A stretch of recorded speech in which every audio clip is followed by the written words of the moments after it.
গোপন সংবাদের ভিত্তিতে অভিযান চালিয়ে ফেন্সিডিল সহ এক 10,323-এর চাকরিচ্যুত শিক্ষককে আটক করেছে খোয়াই থানার পুলিশ। আটক ব্যক্তির নাম পল্লব গোপ। পুলিশ সূত্রে জানা গেছে, খোয়াই থানার অন্তর্গত তাঁত চমুনি এলাকায় তার নিজ বাড়িতে অভিযান চালিয়ে মোট 45 বোতল ফেন্সিডিল উদ্ধার করা হয়েছে।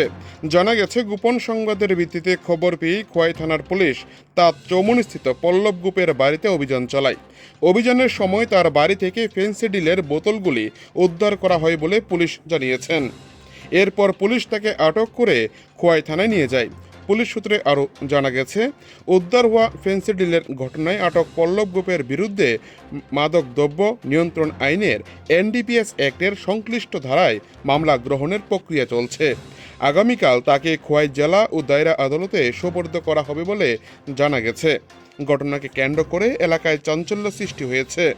উদ্ধার হওয়া মাদক দ্রব্য কোথা থেকে আনা হয়েছিল এবং এর সঙ্গে আরও কেউ জড়িত রয়েছে কিনা সেই বিষয়ে পুলিশ তদন্ত শুরু করেছে বলে জানা গিয়েছে। পুরো ঘটনার তদন্তের পরেই মাদক পাচার বা সরবরাহের সঙ্গে অন্য কারো যোগসূত্র রয়েছে কিনা তা স্পষ্ট হবে। খোয়াই থেকে নিজস্ব প্রতিনিধির রিপোর্ট, টিভি 100 বাংলা। ইনফরমেশন আছে যে পল্লব গোপ, পিতা প্রতাপচন্দ্র গোপ চরগন্টি ওর বাড়িতে অনেক স্কোপ সিরাপ মজুত রাখা আছে। সেই ইনফরমেশনের ভিত্তিতে আমরা অথরিটি